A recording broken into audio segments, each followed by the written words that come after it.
All right, get this. BlackRock, you know BlackRock, the investment giant, well, they're writing about Bitcoin, and not just like a quick mention, no, a whole report. Bitcoin, a unique diversifier. They're saying even those super cautious portfolios, the ones that make your grandma feel safe, those might want a little bit of Bitcoin. It's fascinating, isn't it? They're really wrestling with this idea. How do you even begin to analyze an asset that's, well, like nothing else out there? And the volatility. They're not shying away from it. In fact, they're saying that's what makes Bitcoin so valuable. Okay, so they use this word, uncorrelated. Basically, what happens on Wall Street with stocks and bonds, it doesn't really predict Bitcoin. But here's the real head scratcher. They're saying it could be a safe haven. You know, when the world's going crazy. That's a bold move, right? What makes them so sure? Well, you've got to look at the bigger picture.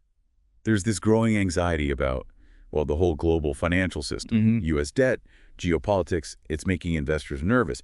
BlackRock is suggesting that Bitcoin, being fixed in supply and decentralized, could be a hedge, a way to diversify away from the traditional risks. And get this, they've got the numbers. Bitcoin has beaten every major asset class, stocks, bonds, the usual suspects, in 7 of the last 10 years. 7 out of 10. That's true. Now, past performance and all that, it's no guarantee. But it does make you think twice about Bitcoin's place in a portfolio, especially when you consider the returns some people have seen. Life-changing stuff for those early birds. Right. But let's be real for a second. Bitcoin is still the new kid on the block, right? It's had its ups and downs, to say the least. Well, BlackRock acknowledges that, yeah. Oh, absolutely. They're not trying to sugarcoat anything. Regulation, adoption hurdles, the whole ecosystem is still, well, growing up. This isn't some get-rich-quick scheme, that's for sure. It's about understanding Bitcoin's potential role in a portfolio. Long-term thinking. So what are they saying? Should we all be rushing out to buy Bitcoin? Not exactly. It's more about a measured approach. They're suggesting a small amount could make your portfolio more resilient, able to weather the storms, so to speak. But, and I can't stress this enough, they are not saying go all in on Bitcoin. Diversification, not a gamble. I like that. But before we get too far ahead, let's rewind a bit. For the uninitiated, what is it about Bitcoin that's got BlackRock so intrigued? To get where they're coming from, we need to dig into what makes Bitcoin different. See, it was the first digital currency to really take off globally, but its roots, well, they go deep into the flaws of traditional finance. Okay, so break it down for me. What makes it different from the dollar in my pocket? All right, so the dollar, euro, yen, these are all fiat currencies. Their value, it comes from the government. But Bitcoin, it runs on a decentralized network. No one entity controls it. It's all mathematical rules maintained by a network of computers all over the world. So no central bank calling the shots. That's pretty different from what we're used to. It is. And it's this decentralized nature that gives Bitcoin its unique qualities. Yeah. Unlike your dollars, which, well, they can just print more, leading to inflation, Bitcoin has a hard limit, 21 million. That's it. It's built into the code. Like digital gold. Finite.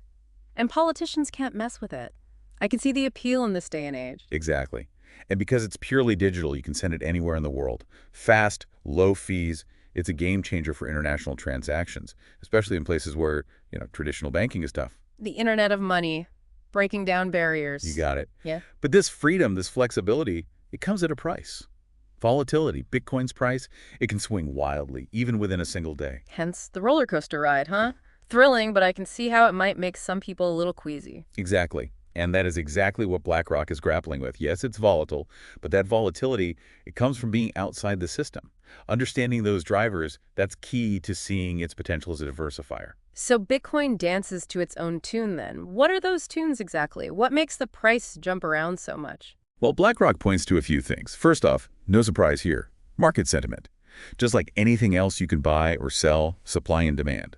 More buyers than sellers, price goes up, people get spooked, rush for the exits, price drops. So the herd mentality, it affects Bitcoin too. You could say that, but there's a twist. Remember, Bitcoin's a 247 market, global. It reacts to news and events way outside normal trading hours. You're saying a late night tweet from, someone known for shaking things up could send Bitcoin soaring while Wall Street's asleep. Exactly. It's why you often see Bitcoin making its biggest moves over the weekend, when those traditional markets are closed. The after party of finance, huh? Anything goes. Something like that. Another factor is adoption. As more businesses, more regular people start using Bitcoin, that demand grows, could push the price up.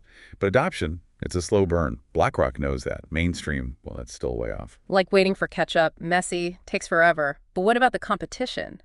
All those other cryptocurrencies. Where does Bitcoin fit in? Bitcoin's got the first mover advantage. Most recognizable, biggest market cap, the infrastructure is there. But it's got those newer, shinier rivals, too. More advanced tech, some of them. Seasoned veteran versus the up-and-comers. Can Bitcoin hold its own? $1 million question. Yeah. BlackRock seems to think that established status, that brand recognition, it still carries a lot of weight. They also highlight the security, the blockchain, never been hacked. Yeah, security is a big deal these days. And we can't forget regulation. Governments are still figuring out what to do with Bitcoin. That's got to be a factor. Huge factor, maybe the biggest one. BlackRock, they're clear on this. You want trust, you want adoption, you need clear rules, consistent regulation. Trying to build a house on sand. Otherwise, no stability, no way for Bitcoin to really reach its potential. Exactly right. And right now it's a mixed bag globally. Every country doing its own thing. Patchwork of rules, confusing, even contradictory sometimes. The global puzzle for half the pieces are missing. All right, let's shift gears a bit. BlackRock's really high on Bitcoin as a diversifier, right? What's the thinking there? It all goes back to that uncorrelated nature, the way it doesn't move in lockstep with traditional assets. That, they argue, makes it a powerful tool for managing risk. Okay, so explain it to me like I'm, I don't know, a nervous investor. The stock market's got me sweating. Imagine your portfolio as a car.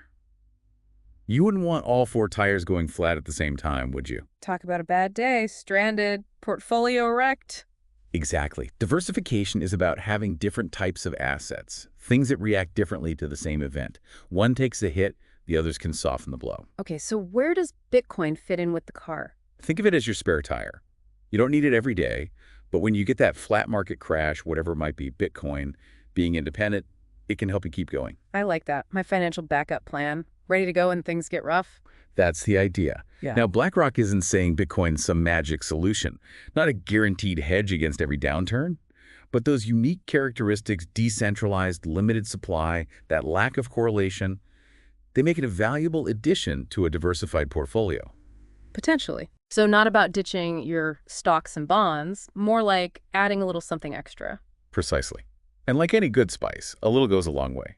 So a sprinkle of Bitcoin, not the whole shaker, but even a sprinkle, that can be a little scary for someone who's, new to all this. What's BlackRock's advice for navigating this whole Bitcoin thing? Research. Understand it. Don't just jump in because it sounds cool, right?